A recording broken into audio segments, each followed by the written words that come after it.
Bien le bonjour à tous et bienvenue dans cette nouvelle vidéo un peu spéciale puisque c'est une nouvelle chronique où l'on pourra parler de tout ce qu'on veut en restant plus ou moins dans notre thème de base.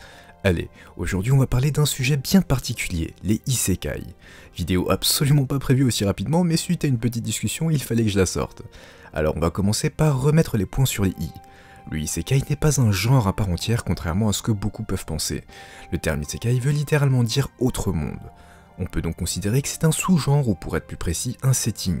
Mais aujourd'hui on en parle beaucoup comme si c'était un genre et c'est un abus de langage que je fais parfois moi-même parce que c'est souvent plus simple pour se faire comprendre, au même titre que les termes shonen, shoujo, seinen, etc. Mais en réalité, dire qu'un animé ou une œuvre est un isekai ne nous dit pas clairement si cette dernière est une œuvre d'heroic fantasy, dark fantasy, slice of life ou romance par exemple. Un genre doit pouvoir définir clairement le registre d'une œuvre, ça permet entre autres de classifier cette dernière afin de pouvoir cibler les attentes d'un public donné. Ce qui n'est donc finalement pas le cas quand on parle de isekai, car je pense qu'on est tous d'accord pour dire qu'un Yojo Senki est complètement différent d'un Escaflowne, d'un Juniko Kuki, d'un Fushigi Yugi ou encore un Imasoko, malgré que dans le fond toutes ces œuvres citées sont des isekai. Mais au final, quand on parle de ces œuvres, est-ce qu'on en parle en disant directement c'est un isekai? En tout cas ce n'est clairement pas mon cas, ce n'est pas la première chose qui me vient à l'esprit quand je les mentionne. En revanche, il n'y a aucun souci si on parle d'isekai comme étant un canvas, ça peut également donner le ton sur le procédé narratif d'une œuvre et donc de voir apparaître plusieurs codes similaires à l'image d'un neketsu. Mais le terme est tellement dénaturé au point que j'ai vu beaucoup de personnes considérer Goblin Slayer ou Danmachi comme étant des isekai alors que c'est juste de la fantasy. Vous voyez pas mes lunettes, mais sachez qu'elles sont maintenant sales à cause de mon putain de facepalm. Donc on peut légitimement se demander d'où vient cette popularité du isekai et surtout pourquoi a-t-elle une connotation aussi négative auprès de certains puristes. Le problème, je pense, vient surtout des isekai modernes qui n'apportent pas ou peu de valeur ajoutée à une base déjà existante et bien fournie. On peut ici mettre en cause l'industrie de la japanimation qui nous pond à chaque saison une ou plusieurs adaptations de light novel populaires avec un setting isekai. Mais au final, le problème n'est pas le setting à proprement parler, mais la qualité de ces adaptations qui sont pour 90% des cas totalement foireuses, comme ça a été le cas avec Death March ou dans une très moindre mesure Overlord, car même si l'anime a du positif et a été relativement correct dans l'ensemble, le novel éclipse de loin son adaptation. L'essence des novels sont souvent dans les petits détails, les descriptions, les différents points de vue des personnages et bien d'autres éléments qui constituent et contribuent à faire une belle œuvre. Et quand on veut résumer plusieurs tomes en 13 ou 26 épisodes de 20 minutes, on ne s'étonne pas que pour la majorité ça se casse la gueule. Ils veulent simplement produire beaucoup, rapidement et faire quelque chose qui marche. Il y a moins de prise de risque et une adaptation sert souvent à promouvoir le light novel dont il a été adapté car ça reste un marché gigantesque au Japon. Et résultat de tout ça, on arrive à ça.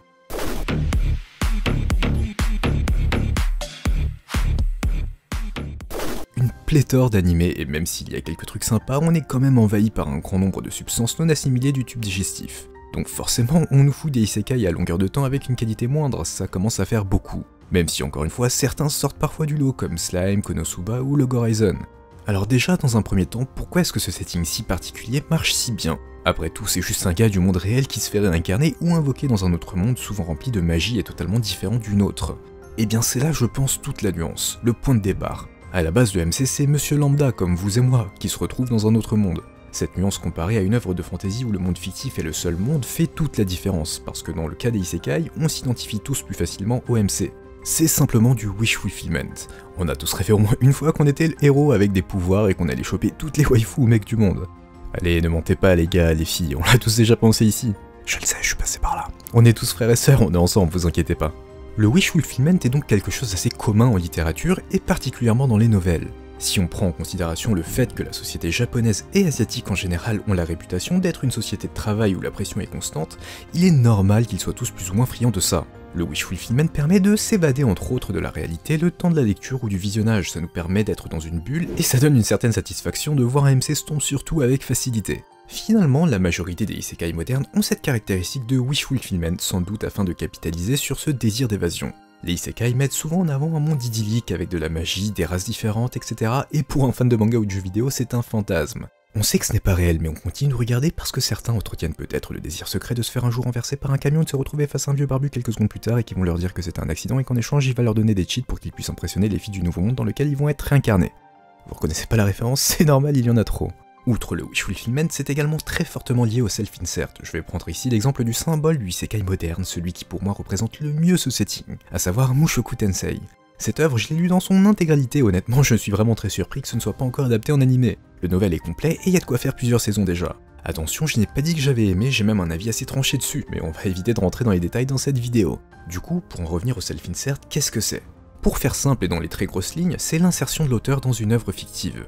Mais en quoi ça nous concerne ici? Je ne dis pas que l'auteur s'est inséré à l'intérieur de son œuvre, mais le héros principal de Mushoku Tensei, Rudeus, est à la base un ninja japonais d'une trentaine d'années qui a à peu près tout raté dans sa vie et se retrouve au final réincarné dans un monde fantastique où il s'avère être un génie incontesté. Je ne connais pas l'auteur personnellement, je ne sais pas si c'est un NEET ou autre à la base, mais la manière dont on perçoit le héros peut très fortement s'apparenter à du self-insert.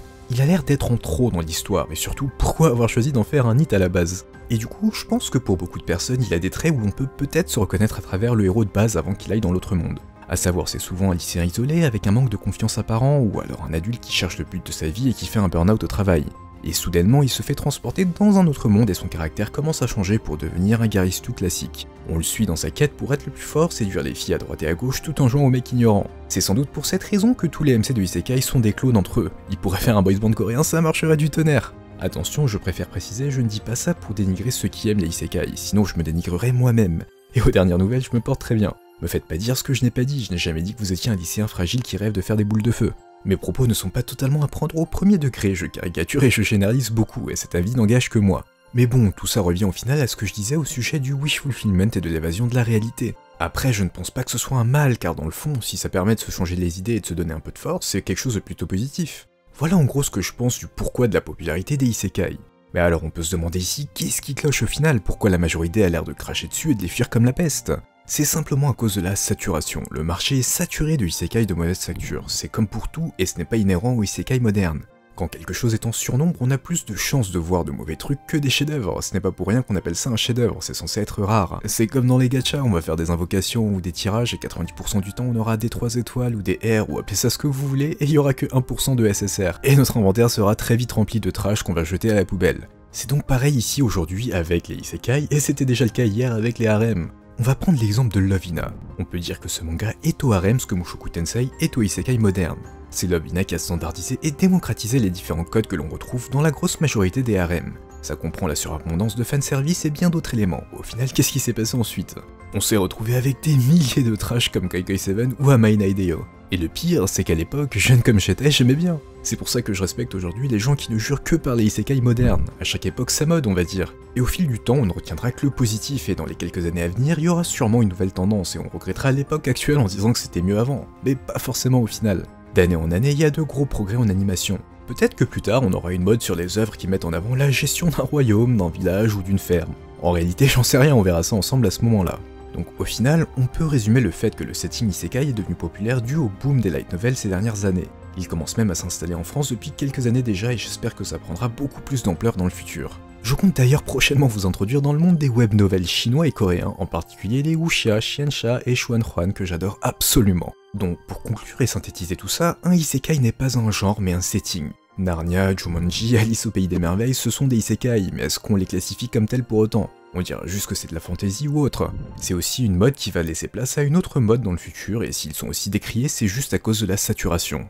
Un isekai n'est pas forcément mauvais, mais il y en a malheureusement beaucoup qui le sont. On arrive à la fin de la vidéo et j'aimerais du coup vous recommander ce que je considère comme être un bon isekai. Ce n'est pas japonais et ce n'est ni un manga ni un animé mais un novel. C'est une œuvre coréenne du nom de Dungeon Defense. Je ne vais pas m'attarder dessus car je pense que cette œuvre mérite sa propre vidéo. Surtout qu'il y en a des choses à dire dessus. Mais grosso modo, c'est l'histoire d'un gars qui du jour au lendemain se retrouve réincarné dans le monde du jeu vidéo de stratégie le plus dur qui existe et qu'il a déjà terminé plusieurs fois. Sauf que là il se réincarne non pas en héros mais en démon et pas n'importe lequel. Le plus faible de tous. Et il utilise donc sa connaissance du jeu et son intelligence pour prévoir ses actions dans le but de survivre. Allez, je n'en dis pas plus, juste que pour moi c'est une merveille qui offre des plot twists et des développements vraiment au top. Donc si vous n'êtes pas réticent à lire des nouvelles, essayez ça, c'est une perle rare.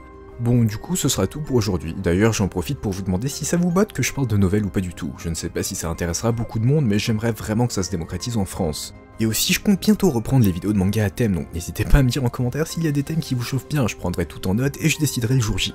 Du coup, comme d'hab, n'hésitez pas à partager votre opinion en commentaire, n'oubliez pas de liker et de partager la vidéo, ça ne coûte rien et ça m'aidera beaucoup. Dites-moi aussi si ce format de vidéo où je parle d'un sujet particulier vous plaît ou non, histoire de pouvoir prévoir d'autres trucs pour le futur. Allez, en tout cas, on se retrouve très vite pour la prochaine vidéo, d'ici là, prenez soin de vous.